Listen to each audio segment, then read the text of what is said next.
মুরিদানেই জানেন, সেটা যেমন ফাতিহা শরীফ, তারপর খতম শরীফ, এরপরে নামাজের পরে যে ফয়েজ তালব করা এবং নফল ইবাদত। এখন যদি কেউ মানে ভুইলা যায় অথবা সকালবেলা ফাতিহা গাইতে পড়ে নাই অথবা খতম শরীফটা পড়ে নাই, তাহলে কি এখানে সে কি পরের দিন পড়ে নিলে হইব না যখন স্মরণ হয় তখন পড়ে নেব? এখানে কিরকম করতে হবে? দেখেন মাশাআল্লাহ, খুব সহজে অনেক অনেক অনেকেরই প্রশ্ন থাকে মাঝে মধ্যে, হুজুর আমরা তো ফাতিহা শরীফ পড়ার খেয়াল ছিল, ঘুমাইছি, অনেক উঠতে পারি নাই, পরে কাজে ব্যস্ত হয়ে গেছি। অনেকে সন্ধ্যার সময় দেখা থাকে এমন ব্যস্ত থাকে, মেহমান এসে গেছে, মা বোনদের, আবার অনেকে এমন কাজে গেছে, অনেক রাস্তা আছে, সে ভুলে গেছে। কিন্তু দেখেন এটার অলসতা হলো কি, হুজুর দিন বলে যদি কোনো কারণে মানে যদি ভুলের কারণে হয়, যদি কোনো নিজের ইচ্ছাকৃত না হয়, তো সেটা তো আমাদের ফিকহ শাস্ত্র এটাকে করছে যে তুমি পরবর্তী নিজেকে কাজা করো বা বিভিন্ন করো। কিন্তু এখানে একটা মুরিদের যদি তার মহব্বত থাকে, তার যদি পাবন্দি করার ইচ্ছা থাকে, তার তরক্কি থাকে, সে কেন এটা চাচ্ছে? তো এই জন্য তাকে প্রথমত যেটা হলো, একজন মুরিদ কেন হয়েছে, সে এই জন্য হয়েছে সে আল্লাহ রাব্বুল আলামিনের মহব্বত চায়, কামনা চায়, আল্লাহ ইবাদত করতে চায়, আল্লাহর কাছাকাছি যেতে চায়, তাই না? রাসূলের মহব্বত করছে। তো যেখানে আল্লাহর হুকুম ফরজ ইবাদত, সেটার ব্যাপারে আমাদের বুজুর্গাদিন মাশায়েখে কেরাম মুজাদ্দিদ আল বেসাই রাহমাতুল্লাহ আলাইহি বলছেন যে তোমরা যত কিছুই করো না কেন, ফরজ ইবাদতের ব্যাপারে কোনো রকমের অলসতা অ্যাকসেপ্টেড নয়।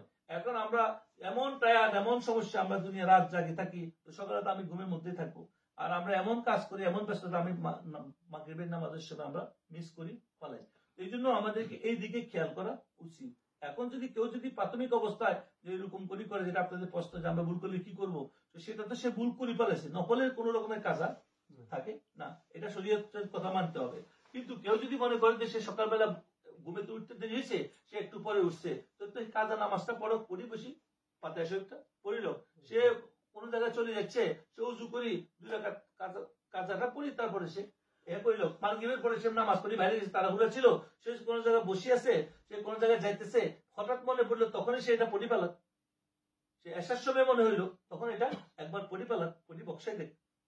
মানে সে যখনই মনে পড়লো, এটা কাজা হিসেবে বলা যাবে না, এটা মনে পড়লো আমার তো আজকে কাজটা হয় না, আমি আমলটা করতে পারি না, ওজিফাটা কমে গেছে, এখন সে কি করার সাথে সাথে এটাকে পড়ি বক্সাই দেখ।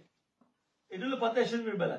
এখন যদি অন্যান্য আমলের বেলা একই প্রশ্ন, যে সে খতম শরীফও পড়লো না, সে করলো না। এখন খতম শরীফ একটা টাইম আছে, সকালের ফজরের পর থেকে দুপুরে 12টার আগ পর্যন্ত এই টাইমটা আসে খতম শরীফ, আমাদের ওলামায়ে কেরাম বলছে যে।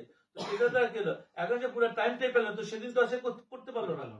কিন্তু এটার জন্য সে ভিতর থেকে নিজের অনুতপ্ত করলো, অপরাধী মনে করলো যে আমার প্রিয় মুর্শিদের, আমার বুজুর্গের দেওয়া ওজিফা আমি করতে পারলাম না। তো পীরের আল্লাহর কাছে ক্ষমা চাইলো, এবং এটা নিজে নিজে করলো, ইচ্ছা করলো, মানুষ আমি কালকে থেকে এটাকে পাবন্দি সহিত আমি করবো, আমার যে ভুল গেছে জন্য তওবা তাওবা করা। এটাকে পীরের কোন ওজিফার প্রতি গাফিলতি করা মানে পীরের প্রতি গাফিলতি করা।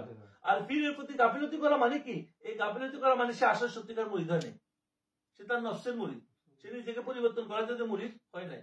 মুরিদ মানে কি এরাদা করা, এরাদা যখন আমি করছি ওনার সাথে যাব, তো যেভাবে তিনি চলতে বলবেন সেভাবে আমাদের একটা মুদ্রা, যেরকম গোসল করে একজন যারা গোসলকারী, তো ফিরও তাকে ওজিফা দিছে, আমল দিছে, এই জন্য দিছে যে যেন সে যেন নিজের ভিতরকে পায়কে পরিষ্কার করে। তো এই জন্য সে খতম শরীফের বেলায়, দুরূদ শরীফের বেলায় তো আরো কঠোর হুকুম, যে কমাস কম সে কমাস কম এসার পরে যদি ভুলে যায়, কোনো কারণে টায়ার থাকে, শুয়ে গেছে, তো ঘুমিতে উঠছে বা রাত্রেবেলা স্মরণ হয়েছে, উঠে যাও, উঠে উজু করি তুমি আবার দুরূদ শরীফ পড়ো, করে বসে পড়ো। তো তার জন্য আগে হলো পড়িল।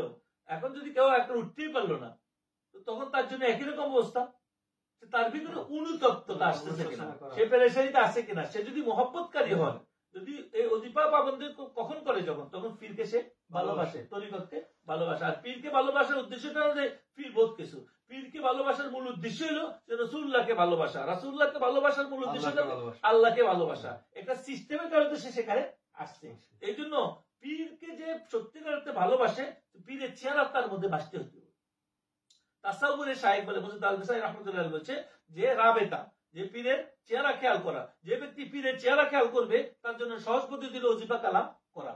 এটা একটা জিনিস মনে রাখবেন কথাটা কি, যখন কোন ওজিফা আপনি ফাতিহা শরীফ পড়তেছেন একটা মুরিদে, তখন সে ফাতিহা শরীফ পড়ার সময় বলতেছে আমি ফাতিহা শরীফ আমার কে দিছে, হুকুম কে দিছে পড়ার জন্য, যদি আল্লাহর কালাম, কে হুকুম দিছে, আমার পীর ও মুর্শিদ দিছে। তখন তার সামনে পীরের চেহারা বাসতেছে, ফাতিহা শরীফ খতম শরীফ করতে কে দিছে, আমার পীর ও মুর্শিদ দিছে, তার সামনে তার চেহারা বাসতেছে।